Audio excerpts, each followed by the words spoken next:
Howdy, howdy, howdy, my name is Sasuke. Welcome back to Let's Read the SCP Foundation Wiki. I should really start adding the word "the" to the titles of these. In the last episode, we ended with this entry right here, who someone in the comments told me a good way to pronounce it, and I am completely not remembering that. Let me check.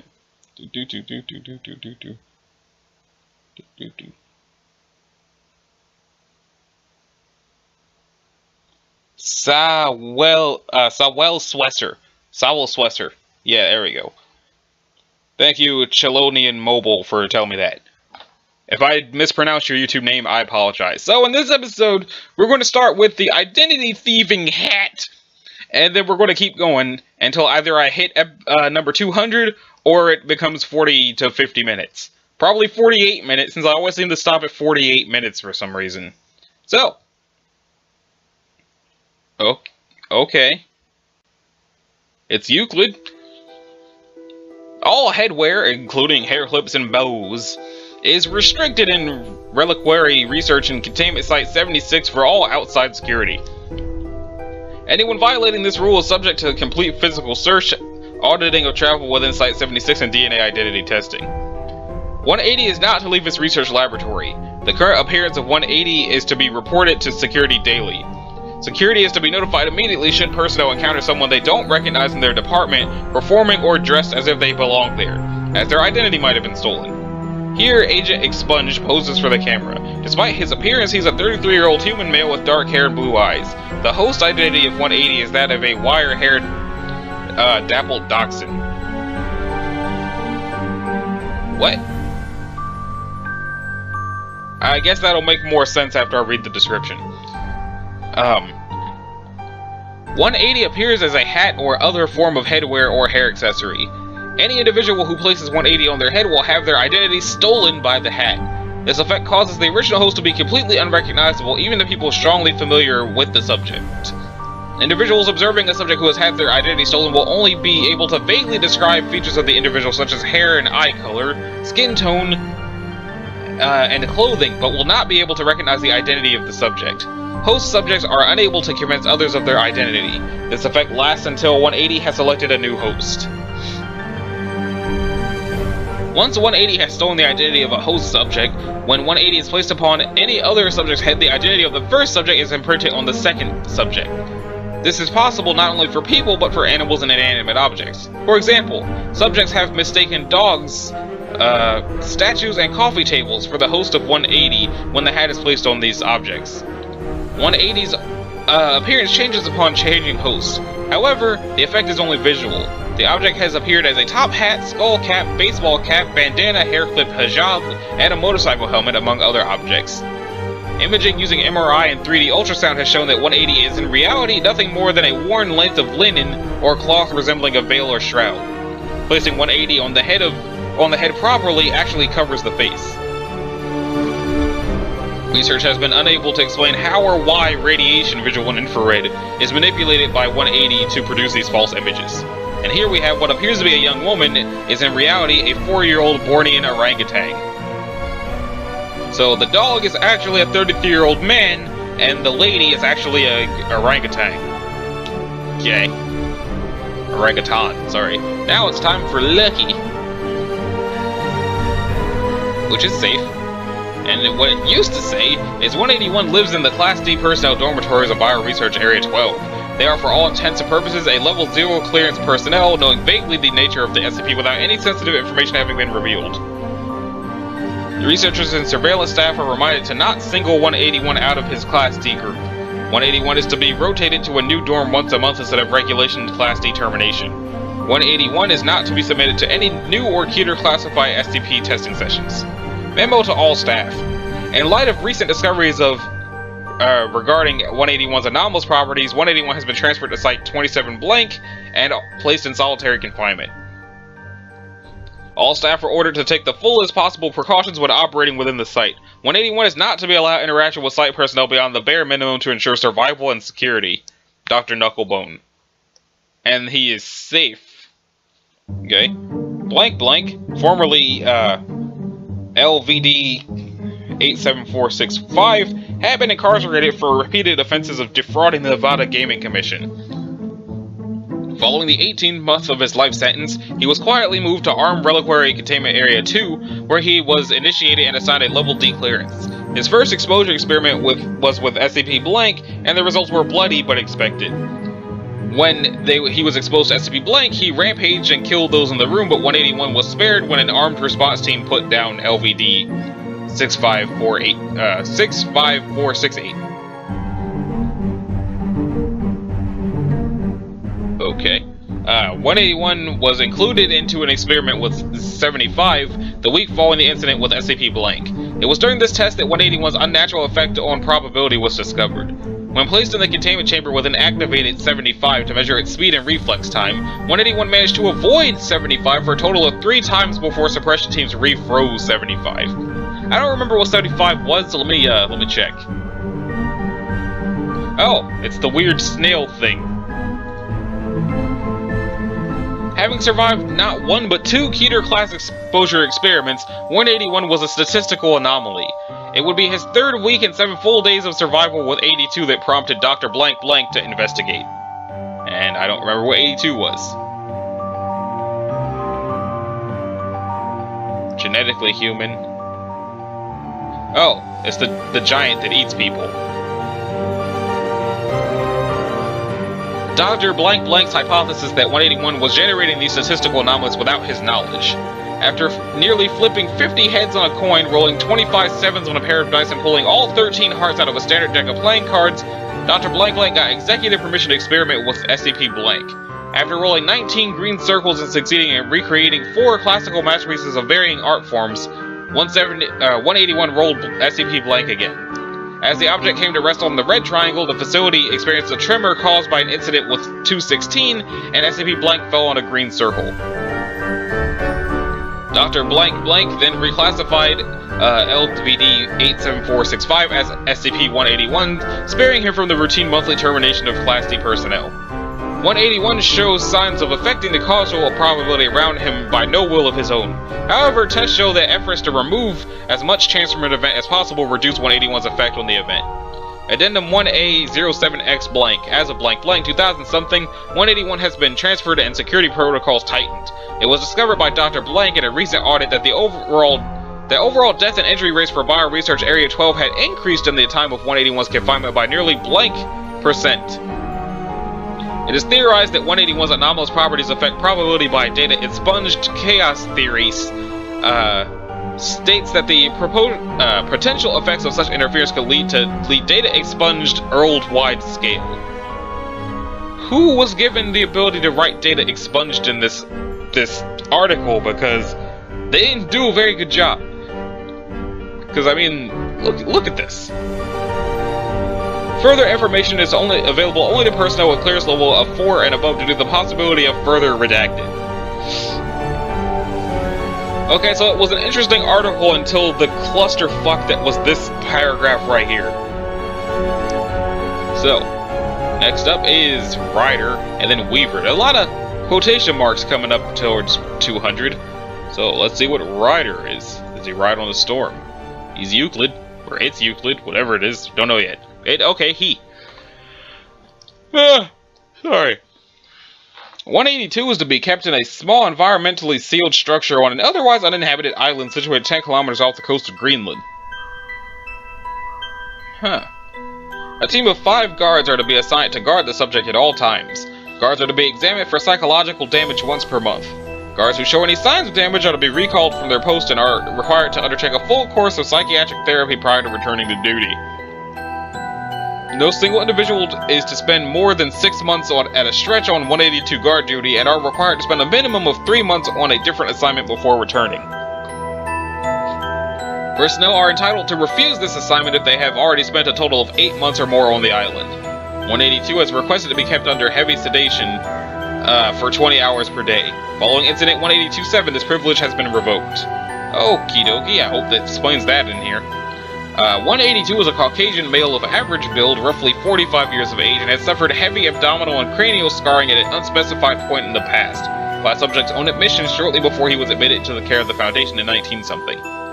They are both deaf and mute, compensating for these disabilities with natural abilities. 182 has displayed the ability to passively enter the minds of other beings, both human and animal, and to perceive sight and sound through their senses. In effect, riding as a passenger in their minds. This has no consistent effect on personnel, and some guards have rotated on and off on a regular basis for the past blank years without detrimental effects. However, prolonged exposure to 182's passive sensory browsing results in vivid visual and auditory hallucinations in 97% of humans and 100% of non-human test subjects.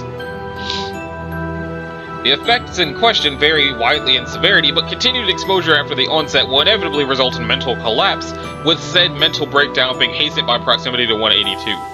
182 has displayed the ability to consciously force hallucinations upon his guards when under duress, and as such it is advisable that subjects known to agitate 182 be avoided, including mention of 76-2, SCP-682, and 182's own past prior to acquisition by the Foundation. Termination of affected personnel is recommended if they cannot distinguish between the hallucinations and reality, as all subjects allowed to reach such a point have been invariably broken down, with brain death or permanent catatonia being the only possible outcomes. 182 cannot control this ability with any appreciable degree of skill, and automatically sees and hears the perceptions of any living animals within 10 meters. Subject can focus on specific directions outside of that range, but cannot ride the senses of beings further away from it than 30 meters. 182 additionally manifests the ability to project its thoughts into the mind of any individual whose senses it rides. This mental speech is the only known source of information about the subject and has been described by guards as akin to being spoken to by a small human between their ears. 182 exhibits no mimetic or telepathic hazards stemming from this speech, though subjects report that his voice is always a component in their hallucinations. 182 claims that the incident that resulted in the loss of its speech and hearing also manifested its telepathic talents. It is not presently clear whether this was a deliberate goal of the torture subject was subjected to, or whether this apparently life-or-death situation caused previously suppressed powers to manifest. Questioning in this vein is to be discouraged, as 182 has become agitated in the past and has successfully attempted to accelerate the rate of mental breakdown in his handlers, resulting in blank casualties during the first questioning. It has been suggested that 182 be used as a translator with other SCPs who appear capable of thought but not communication. Given the side effects of proximity to 182, this request has been denied. Incident Report 182-7. Audio report received from the guardhouse, voice identified as Agent Blank, recorded blank on 19-something. Yeah, so we got the letter this morning from 05 saying the sedation was approved. The doctor went out to tell 182. Guy seemed pretty happy, clapping his hands and everything, like a little kid. Shot him up, he was out like a light. Slept a few hours, then the doctor went in to check on him, make sure he was still breathing. Don't want a casualty, yeah? Anyway, I'm in the other house. We got a good game of 21 when I hear Doc screaming his lungs out. Something about spiders or what? Following this, the tape records 7 gunshots. Audio analysis indicates they were fired at a point above and to the left of the microphone. God damn it. We thought Doc had finally cracked. He'd been seeing the little things out of the corner of his eye for a few days. We figured 182 had got to him. We drew straws to see who'd have to go get his body. Agent J drew the short straw. Guy was fresh out of here, just been assigned last week. Damn it, I should have gone instead. Jay's scream started a few minutes later. Everyone got up at this point. We started walking out there. Snow everywhere. Should have transferred out of here before. Another 8 gunshots are heard, followed by repeated clicking. Subsequent sounds determined to be the replacement of an empty magazine. These things. We got to the house where 182 was. He was lying on the bed looking dead to the world. 30, maybe 35 feet away, Jay and Doc were sitting on the floor drooling. Well, Doc was. Jay was dead. Blood oozing out of his mouth like he just bit his own tongue off. All 3 of us knew what had happened. I started to see things. I ran. I don't know about the other guys. I'm holed up in the building. Gotta wait for the boat to arrive. We can hold off long enough. Auto recording continued for 17 minutes. Intermittent screams and gunshots can be heard, as well as a door opening twice. I've got to see what happens to those guys that go too far. I'm not ending up like that. I've seen what happens to those guys that go too far. I'm not ending up like that. I'm not going to see those things. Bye. A gunshot is heard. Tape records 2 hours of silence. The bodies of Agents Blank and Blank were found inside the door shot by Agent Blank. Agent Blank was found next to the recorder, a bullet lodged in his skull. Final incident report. Subsequent questioning of 182 by replacement personnel revealed the subject suffered horrible, unworldly nightmares while sedated. Subject displayed elevated levels of stress during interview, and it is theorized that the nightmares experienced by 182 caused enough emotional distress that subject unconsciously created a radius of heightened hallucinatory territory. Subject is henceforth to be denied all sleeping aids. Okay, so he asked for sleeping aids, they gave him terrible nightmares that drove everyone in the vicinity insane. Got it. Now it's time for Weaver, which I assume is some form of spider. 183's container must be soundproofed and lined with heavy steel plate. Size of the container is unimportant, as 183 has no apparent preference and will use as much space as it is given.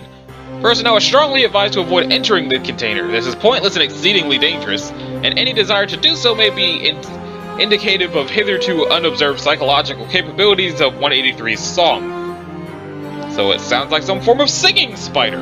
Openings in the container are to be small and brief, preferably exclusive to feeding purposes. The organism has shown no real desire to escape, but should this occur, it could quickly render the entire research environment impassable and potentially quite dangerous. 183's song has been described as pleasant, and as long as no subliminal effects are observed, researchers are permitted to keep the chamber's embedded microphones active if they wish. Description. 183 is an unknown biological entity that is, for all intents and purposes, invisible. Evidence of its existence comes mainly in the form of monofilament wires, which the organism apparently synthesizes. These fibers are extremely thin and durable. They're capable of slicing through soft tissue, bone, and even body armor with very little force. Coupled with the difficulty of seeing them, this constitutes a serious hazard to all personnel within the container. Organic material left within the container disappears at a rate of approximately 4 kilograms per day, an indication that the organism is omnivorous. The wires synthesized by 183 are unique in human experience. Tests indicate that they may be a form of carbon nanotube. They appear frequently and almost instantly strung taut between walls, ceiling, and floor in no apparent pattern, forming a convoluted razor-sharp tangle. This may be analogous to a spider's web, a trap to capture food. Small animals in the chamber are left alone until killed by their own movement. If they are not fatally wounded or injured by the wires, 183 will consume any severed body parts, but will not attack the animal itself until it is dead. Individual fibers vanish after several hours. Our working theory is that they eventually lose their adhesive properties and fall to the floor to be consumed and recycled by 183. Interestingly, 183 plucks its wires in a distinctly musical pattern, producing a surprisingly complex and euphonic melody which is reproducible on the common pentatonic scale. The limited number of notes suggests that the wires are produced at discrete lengths and tensions, possibly indicative of high intelligence. This may be designed to lure in prey. Attempts at playing back the tune or others in the same key have produced no observable changes in activity, suggesting that it is not intended for communication. Current research on 183 aims to reverse engineer the organism's monofilament wires and to ascertain the mechanism of its invisibility. Well, that doesn't sound all that bad. As long as they don't mess with it, they don't die. Now let's read about the architect. Oh hey, it's a clickable data expunged. Okay, 184 is not to be contained in any structure. 184 is to be attached to a high-power electromagnet at all times. Should the electromagnet fail, agents are to report to 184's containment area and prevent access to all unauthorized personnel. Sorry. Until the electromagnet is restored to power. The containment area for 184 is currently configured to resemble a park, with 184 and its containment magnet disguised as a statuary. Any and all visitors are to be monitored. Any structures affected by 184 are to be demolished after review by data expunged. Final demolition approval or inclusion into SCP will also be determined by this body. No investigation is to be done into affected structures without approval and a rescue team on standby. I wonder how long this article is. Oh, it's a long one.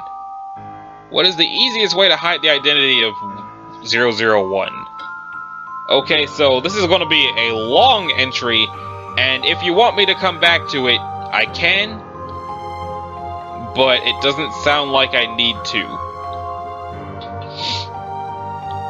Although, if it's related to SCP-1, maybe I do need to come back to this. I'll come back to this later, I will bookmark it for now.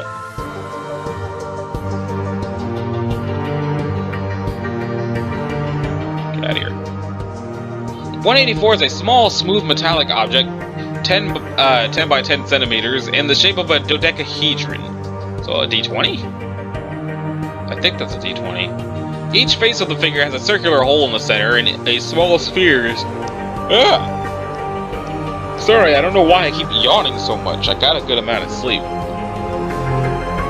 And a circular hole in the center and a small sphere is attached to each vertex. 184 is made out of an unknown but highly magnetic alloy about as hard as brass. When inside an enclosed structure, 184 expands the structure's inner dimensions without altering its outer dimensions. 184 will increase the inner dimensions of any enclosed structure by several hundred meters each day, beginning 1 hour after entry into the structure. Initially, 184 only extends the walls out, causing rooms to become much larger without adjusting the height of the room. This expansion continues until the original dimensions of the room have been tripled. At this point, 184 starts creating wholly new rooms. 184 is apparently able to copy items from inside the structure, creating furnished rooms consistent with the rest of the structure. After a period of time, however, the expansion process appears to break down. For example, items will be made from inappropriate materials, glass, books, a wood microwave. Rooms will be oddly shaped, doors will open into blank walls, and hallways will be tiny or twist back around in long mazes.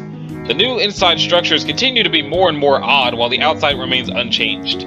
This behavior is most dramatically illustrated in homes. However, it has been observed in other instances, including a cardboard box. The changes do not go away with the removal of 184, but no additional structures are created. Sounds interesting. Notes from Dr. Someone. I don't think I need to stress the fact that this thing can never be allowed into Site-19. We may need to look at a different containment at some point, but for the time being, we'll keep it in the open, immovable, and hidden. Addendum 184-2. Locations of interest. It is currently hypothesized that 184 or an anomaly with a similar effect may be responsible for the creation of locations of interest such as Backdoor Soho and Chugoku Cellar. Alternate character interpretations, making a scene. Addendum 3-8RB, Notes on Recovery. 184 was recovered in the Kowloon Walled City in June of something. Reports of the city's bizarre and explosive growth attracted operatives who soon learned of 184, held in the possession of data expunged.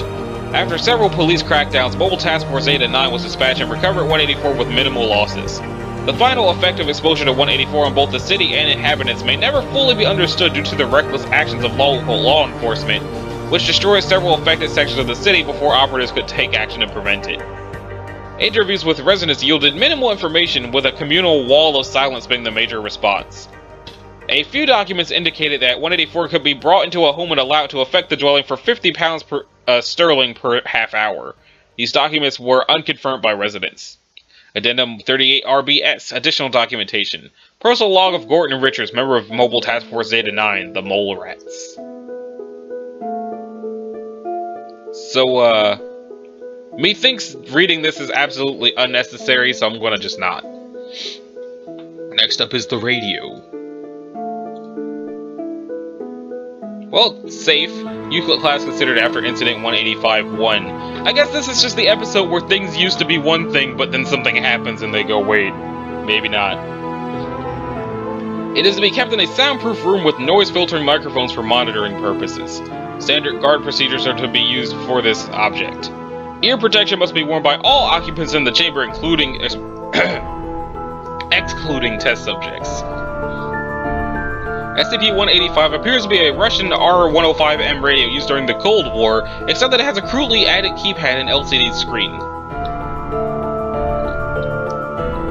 The object can receive most radio transmissions, including encrypted signals. Attempts to determine how it can break even the strongest of encryptions have so far been fruitless. 185 has a very long range, surpassing even modern radio equipment. It functions as a normal radio until input is added via the keypad. It seems that if a year is entered into the keypad, the radio will receive transmissions from the specific era, depending on if messages were being broadcast on the set frequency. This function was discovered when, upon entering the random number of 1939, Neville Chamberlain was heard declaring war on Germany. The possibility of experimenting with dates and times has been noted and is being researched. The possibility of entering future dates is being discussed. It has yet been decided It has yet to be decided whether the benefits outweigh the risk of causing a time paradox.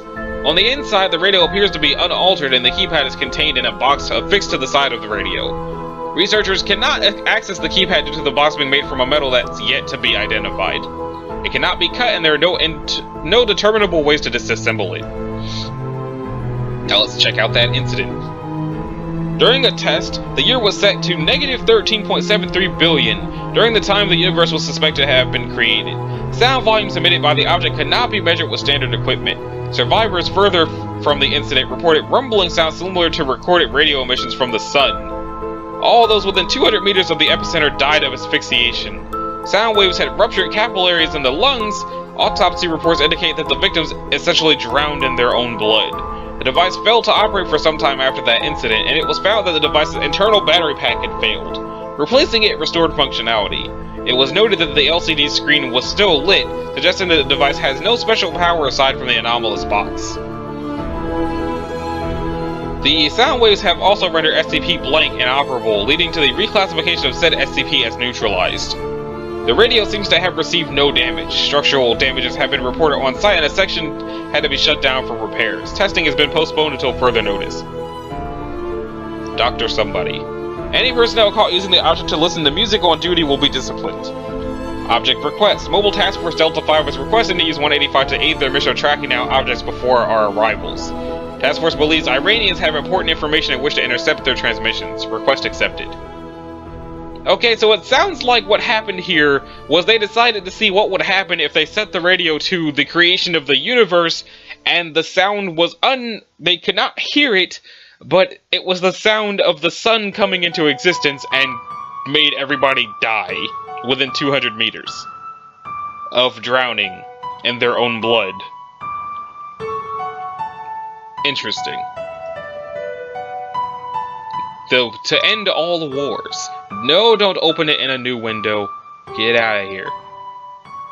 To end all the wars in a new tab. Site 186 upon initial containment. October 9th, 1917. Cool. A couple days ago, that would have been 100 years ago. If I had been doing these things on time, that would have been interesting. The site of 186, comprising an approximately 300 square kilometer area, is to be closed to the public under the auspices of a habitat restoration initiative for the European bison. An automated security perimeter is to be established, monitored by staff at remote site 355. Security personnel must patrol 186 every 2 weeks. Any anomalous phenomena observed within the security perimeter must be documented and reported to the research director. All known primary sources documenting the events of 186 have been secured by the Foundation. These materials are to be stored in the Site-23 archives. Due to the age of the materials and the potential for deterioration, all access to these documents must be approved by the Site-23 archivist and handled per their instructions. All instances of 186-1 are to be secured in the munitions wing of Site-23. Description: 186 is the site of an unrecorded military engagement occurring from July 24th, 1917 to August 13th, 1917 between elements of the Imperial German Army and forces of the Russian Provisional Government as part of the larger conflict of World War I and the continuing effects resulting from its aftermath. This conflict came to be known to its participants as the Battle of Woods and surviving accounts. In July of 1917, an armed engagement between a detachment of approximately 500 German soldiers and the remnants of a Russian division scattered during the German counterattack on the Kerensky offensive took place at the location of 186. The forces met in heavily forested terrain outside the town of Hushitin, in what is currently Ternopil Oblast, Ukraine. On both sides of the conflict, combatants deployed anomalous weaponry utilizing technology that has yet to be duplicated or understood at present. This battle eventually resulted in the deaths or permanent incapacitations of all forces involved and approximately 300 civilians in its general vicinity. 186-1 consists of recovered weaponry dating from the initial containment of 186 in 1917 and includes the following: a highly modified weapon resembling the Skoda M1909 machine gun, capable of causing extremely rapid tumor-like growths to appear within the body of any organism larger than a common lab rat. Mortar shells, specially designed to be fired from a Mortier de 59mm Type 2, containing a gas that causes animal cells to become unable to cease life function. What? Concertina wire coated with an unknown hallucinogenic compound that permanently affects human test subjects upon entering the bloodstream. Remnants of an unknown incendiary device believed to have been detonated at the close of the conflict, accounting for what is estimated to be 34% of total casualties. British Empire issue number 27 type grenades containing a gas capable of passing through all tested gas mass filtration systems and causing humans to constantly experience the sensation of being on fire. 8 50mm R French rifle cartridges containing powdered human bone instead of gunpowder, purpose unknown. Historical records indicate that the German detachment involved in the Battle of Husiton Woods at the behest of a Hungarian military advisor named Matthias Nemes, specifically pursued the group of Russian forces in retreat, which at the time included French scientist Dr. Jean Durand. Based on the documents of the era since suppressed by the Foundation, it is believed that these two individuals are responsible for the development and limited manufacture of 186-1, and had attached themselves to opposing sides of the Eastern Front for the express purpose of deployment of these weapons in a combat setting. Research log. Okay. Probably don't really need to read any of these.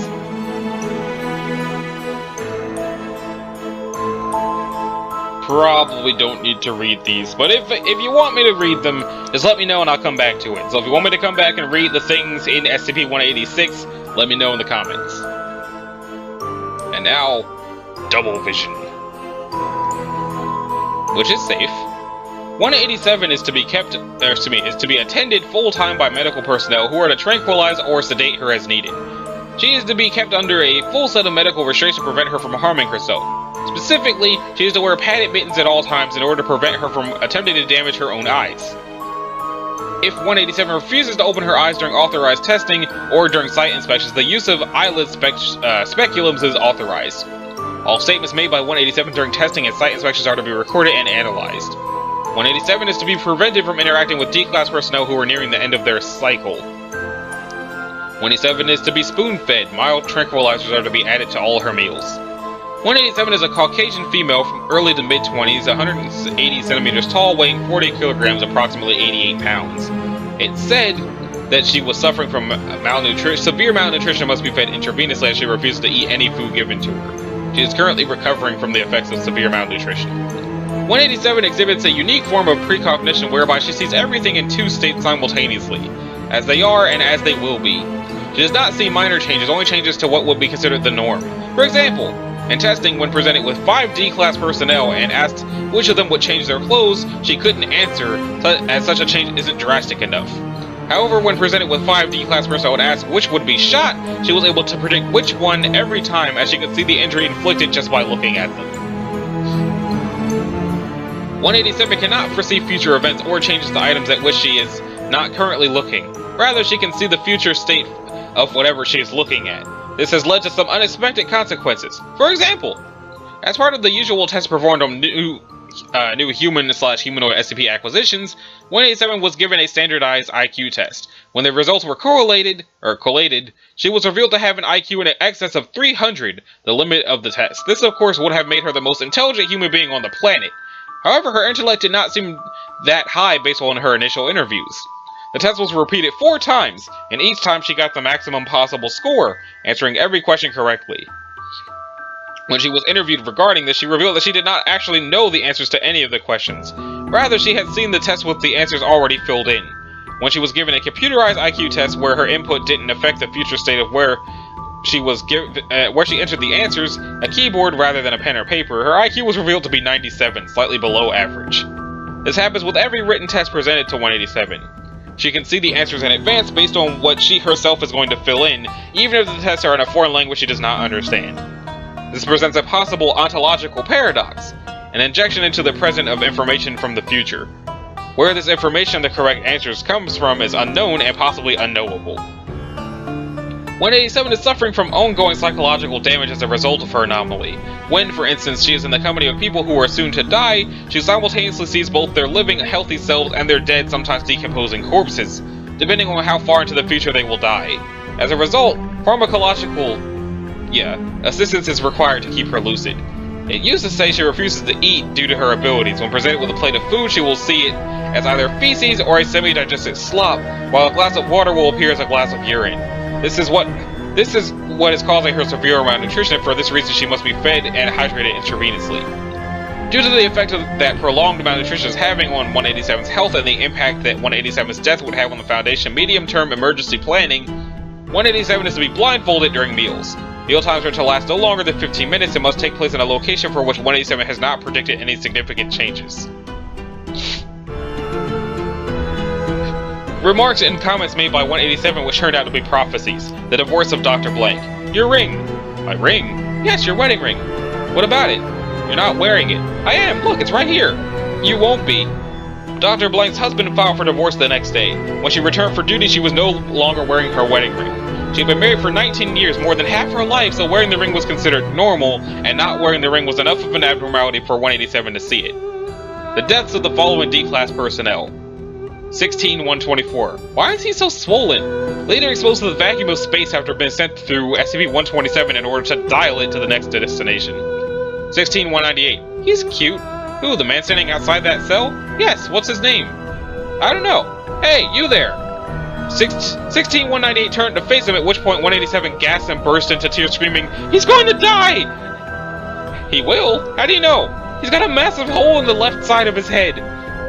16-198 was later terminated by gunfire while attempting to escape the site. He may have attempted to escape due to 187's screaming, implying that she can set so-called self-fulfilling prophecies in motion. 187. His legs were over his fucking legs! Was killed when SCP Blank escaped from his cell and bit him in half while attempting to flee the site. The attempted escape of SCP Blank. While being escorted through Site Blank, 187 stopped outside SCP Blank's cell staring intently. What are you looking at? How did it break through such a heavy door? Excuse me? That door is nearly a foot thick. How did it manage to destroy it? 17 hours later, SCP Blank somehow managed to work free of its restraints and did indeed tear through the door to its cell. However, Dr. Klein had alerted security due to 187's statements, so an armed response team was ready and managed to subdue whatever number it was, with gunfire. The cost of keeping a full-time medical team on hand to ensure 187's well-being is obviously high. However, the fact that her anomaly allowed the prevention of an escape attempt by SCP Blank, a Keter-class subject, shows that she may be useful for more than just pure research. A proposal has been submitted to introduce her to seemingly indestructible SCPs in the hopes that she will see them as either dead or destroyed and be able to describe the manner of death's destruction. This proposal is pending. The potential temporal logistics need careful consideration. She would in effect be seeing methods of destruction/termination, which would only be possible because she saw them. This has caused concern among several higher members of staff. Details of further experimentation may be found in Experiment Log 187-1. Okay. Exposure to 173. Okay. Dr. Gear's exposure to other SCPs. She produced a sustained scream for 1 minute 38 seconds before losing consciousness and falling to the ground. 187 had to be physically removed and maintain a state of catatonia for 48 hours. 187 regained consciousness but was unable to remember what she had seen and remained in mild shock for several days. Exposure to 139. Stated that she saw several bone fragments scattered around along with data expunged, as yet not identified. She became extremely upset, screaming, "It can see me! It's out! It can fucking see me!" several times and had been physically restrained and removed. What was that one again? Oh, the skull. 162. 187 felt no pull from 162 and asked why she was viewing a pile of melted slag. 187 removed from containment without incident. And what is that one supposed to be? Like, I've read a couple of these, but I don't remember. Oh, it's the ball of sharp. Okay, so they can melt that one. 187 appeared very nervous and asking, "Is this a joke?" several times. 187 reported that she saw a cat and it looked somewhat lonely. 187 proceeded to pet 529, moving her hand over where the hindquarters would be, as if stroking the tail. Increased observation of 529 requested. Is this the cat that's half invisible? Yeah, it's the cat that's half invisible. Why did I already know about the cat that's half invisible? 187 appeared nervous, then said hello to SCP-3. 187 appeared to then engage in a conversation with 3. However, no member of staff was able to hear any speech or other auditory emanations from 3. When questioned, 187 responded that 3 was a very nice lady. She seems really smart. Increased security and review of 3 has been requested. And what was 3? It's the living computer thing. Exposure to 882. Entered the containment area and viewed 882. 187 moved back several steps and appeared to be in mild shock. 187 was questioned and responded, Jesus, it's huge! This is amazing! 187 stopped responding to questions and continued to stare at 882 without blinking for 3 minutes. 182 had to be physically removed from the containment area to continue with questioning. She appeared dazed and responded, it's so complex! It's sick with all the bones and blood in it, but it looks like the inside of a 50-foot tall clock. It's kinda pretty. Shortly before 187 was returned to containment, she suddenly fell to the ground screaming and holding her head. After several hours during which 187 was heavily sedated and unresponsive to questioning, 187 reported grinding, smashing, squealing. It sounded like a train wreck that just went on and on. 187 reported the sound lasted for approximately 3 hours before fading out of hearing. Increased security around 882 has been requested.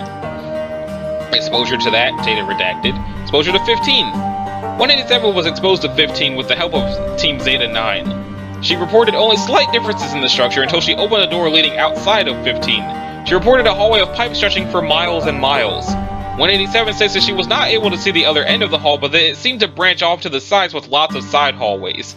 Zeta 9 team reported no unusual behavior within 15 and that the door opened into open air with no hallway of any kind visible. I assume that that's the one with the pipes that murders the hell out of people. Yep. 415. Begins with observation of 415 and immediately appears to be agitated. Appears to be feeling physically ill and asks repeatedly to be removed from observation. Questioning reveals that 187 observed an empty deceased corpse that had partially decomposed. Increased security of 415 advised. 187 is taken to observe 455 from a small Zodiac craft. Takes a sharp intake of breath and shakes her head and attempts to look away. 187 has to be physically manipulated to continue observation of 455. She makes several inarticulate noises before screaming several times. She observed a huge thing.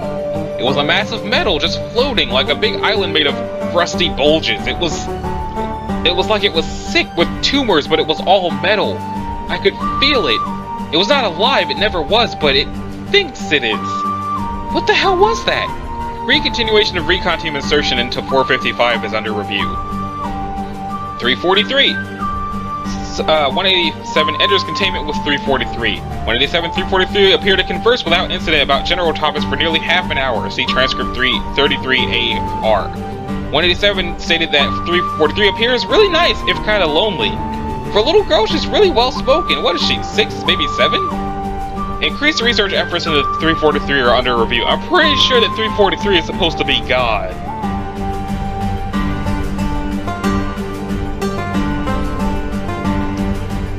Yeah, okay. 343 is God, and they see a guy, but she saw a 6-year-old little girl.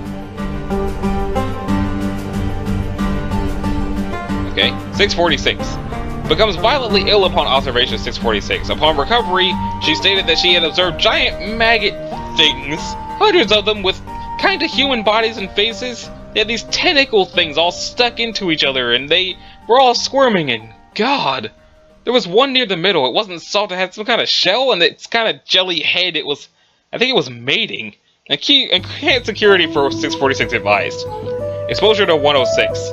Observation test aborted after 30 seconds due to escape incident by 106. 187 appeared to observe staff under attack or undergoing intense physical torture and mutilation for 2 minutes before attack or capture. 106 appeared to specifically target staff under observation by 187. 106 appeared to specifically avoid harming 187 on 3 separate incidents. Under questioning, 187 said that thing wanted an audience, someone to watch. It likes it. 187 refused to elaborate. Further questioning pending. What was 106? Oh, that. Right. That. Ugh. Okay, so, the craftsman.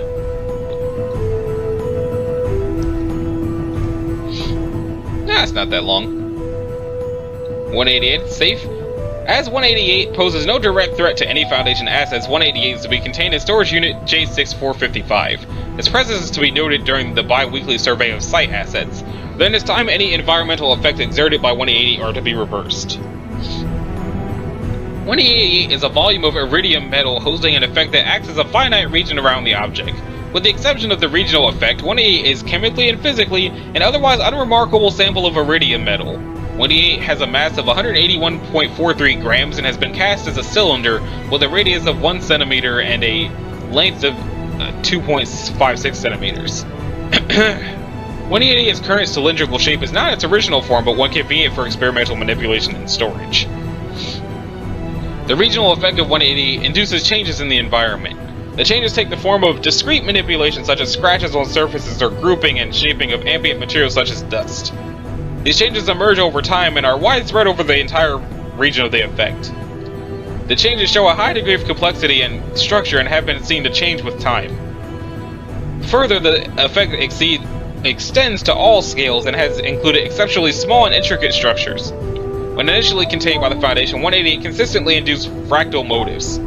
Since containment, this has increasingly shifted to include spiral and flow motives. Biological forms have emerged as a rare but consistent theme. As the environment around it is manipulated, 188's regional effect will extend outward. Testing has shown that this region will only extend outward to a volume encompassing an area of approximately 4,000 meters squared. Attempts to nullify 188's effect have included placement in a Faraday cage, placement in a radiation containment device, powdering, and melting 188. None of these attempts have diminished the regional effect in any way. Current proposals to vaporize 188 and recondense small portions of the vapor are being explored. 188 first came to the attention of a predecessor body to the Foundation on blank blank 1920-something, located at the rural Indiana properties of blank blank. After a thorough search, the object was found as a spike partially submerged in the ground and appears to be in the process of reshaping the local wheat crop through braiding together and flattening of stalks. No clear pattern had emerged at time of acquisition, though the effect had begun to extend over many meters. Though records are incomplete, it is known that efforts to contain the effect of the object failed. Embedding in bulk materials such as concrete or lead did not diminish the initial size of the region and the effect acted over. Further, these attempts ended with the object carving apart the containment sheath. The Foundation has evidence that more esoteric proposals were suggested, such as encasement in diamond. No evidence exists that these technologically sophisticated and resource-intensive proposals were followed up on. When this parent organization was folded into the Foundation, the object and any existing records were inherited and placed under the SCP-188 classification. When the crop circle fad emerged, reports were taken to determine if there was a concentration under the crop circle makers and the effects caused by 188, or a connection between. Investigation showed no connection between beyond the superficial, and is the opinion of the O5s that the similarity is a coincidence. Proposal to explore or to illustrate any statistical inconsistency in the effect of 188 has upon its environment are being accepted and evaluated. At this time, due to the lack of inherent danger posed by 188 in its current containment, proposals requiring extreme measures or contact with other SCPs are not encouraged. So we're one away from the 190, so I might as well do the hair imitating parasite, and then stop there.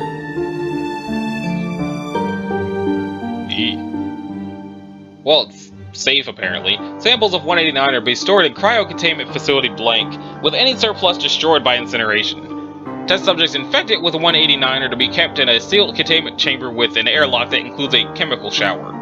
Personnel interacting with test subjects must wear standard NBC hazard suits throughout their time inside the containment chamber, and submit to a chemical shower before exiting the airlock on their way out. When test subjects expire or are terminated, their remains must be sealed in an airtight container or body bag, which is subjected to the same chemical shower as the personnel carrying it out of the containment chamber and disposed of by incineration. Staff members found to be infested with 189 are to be quarantined according to the procedure outlined above for test subjects, and treated with anti-parasitic agent 189A. See document 189 blank for treatment procedure. If 189 infestation is discovered on any individual or animal at a facility, all personnel and animals at that facility are to be inspected for presence of 189 as detailed in procedure 189 blank. Any staff members treated as described above, any D-class or non-SCP animals terminated and incinerated. And the facility subject to a thorough cleaning with anti-parasitic agent 189A. Should any cases of 189 infestation be confirmed in persons or animals outside the Foundation, all those affected are to be immediately taken into custody and quarantined. Animals should be euthanized and incinerated, while humans are to be treated with anti-parasitic agent 189A for the infestation, then administer Class C or B amnestics. Any individuals who may have been in close contact with the infectees and or entered their personal vehicle or place of residence should be checked for 189 infestation and treated if necessary. Refer to document 189 blank for suitable cover stories. Description: 189 is a species of parasitic roundworm. Tentative taxonomic classification data expunged. Capable of infesting any mammalian life form. Infection most commonly occurs as a result of direct skin contact with one or more egg sacs. These egg sacs are covered with microscopic hooks similar to those on the cuticles of some species of nematode, which anchor the sacs to the skin surface. Contact with sebum then prompts the eggs inside to hatch, at which time the larvae seek out and burrow into one or more nearby hair follicles. Once inside the follicle, the larva attaches itself at the base of the papilla, and begins feeding off the capillaries surrounding the papilla.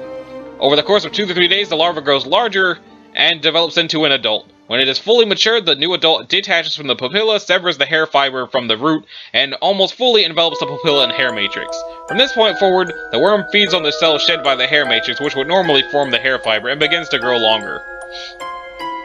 Adult 189 specimens grow only in length, extruding a tail which incorporates some of the pigments and keratin from the cells they consume into an outer cuticle. This, combined with the fact that the diameter of a specimen's tail is usually similar to that of the hair that would normally grow from the host follicle, causes 189 to be visually indistinguishable from a normal hair except upon microscopic inspection. However, some specimens will occasionally flex, coil, and uncoil, and or lash their tail, particularly in response to a tactile stimulation. The response for this behavior is not currently understood, nor is why only some individuals behave in this fashion, though it has been proposed that data expunged. As with many other species of roundworms, 189 is hermaphroditic, with both sets of genitalia contained in the head, the portion enveloping the papilla and the hair matrix. Fertilized eggs are produced in groups of 1 to 3 and enveloped in a protective egg sac, which is then incorporated into the growing tail. Egg sacs grow their microscopic hooks, and the eggs typically mature by the time the portion of the tail containing them has extended approximately 1 millimeter beyond the surface of the host skin. Once fully developed, the egg sac passes to the exterior of the organism's tail, becoming loosely embedded in its cuticle. At this point, if the egg sac is brought into contact with a suitable host surface, including the skin of the current host, it attaches to the surface and is pulled free from its parent. This is the primary method 189 uses both to infect new hosts and to further infest the current host.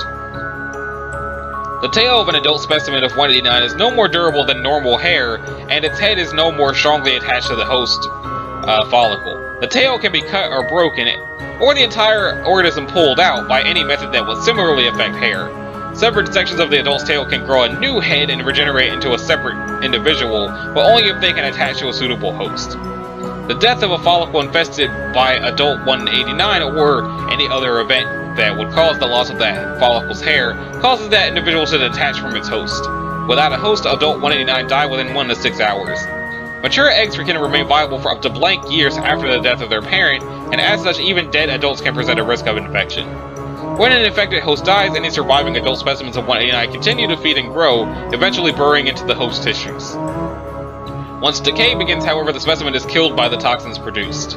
Addendum: SCP-189 was first discovered in 19-something when Dr. Somebody, then unaffiliated with the Foundation, traveled to a remote area of the blank rainforest as part of a 6-month biodiversity survey. The doctor brought Kara, his 3-year-old pet golden retriever, along with him on the expedition. It seems likely that the dog was first infected sometime during this trip. Regardless of when the infestation began, by the time Dr. Blank and Kara returned to the United States, it is believed that over 80% of the animal's follicles had been infested by 189. Approximately blank days after his return, the doctor was petting Kara when the dog's fur began to move. Recognizing the abnormal nature of the infestation, the doctor contacted Dr. Somebody Else, a parasitologist, with an invitation to study the newly discovered organism. It was when Drs. Blank and Blank submitted a paper on 189 for publication that the Foundation became aware of his existence and immediately took Drs. Blank and Blank into custody and seized all their research materials. Both doctors were later recruited to the Foundation, with Dr. Blank becoming the lead researcher in charge of 189, and currently stationed in Data Expunged, investigating indigenous populations of 189 for possible containment or eradication. Addendum 2. Since the Foundation first became aware of 189, there have been blank incidents of infestation outside the Foundation, resulting in blank humans and blank animals confirmed infected in various parts of the world. Continued monitoring is warranted to ensure that such incidents do not come to the attention of the general public. Okie dokie, so this episode ended up being longer than 48 minutes, but it would have been even longer than that if I had actually read the other things. So, this has been Anashi Sasuke. This was, I believe, episode 45 of Let's Read the SCP Foundation Wiki, which I should definitely add the word "the" to the title of. In the next episode, we will be covering 190 through 199, possibly also 200. So, thank you all for watching. If you liked it, a like and a subscribe would be groovy. If you didn't, you don't need to do either one of those things. So, I will see y'all in the next one. Later!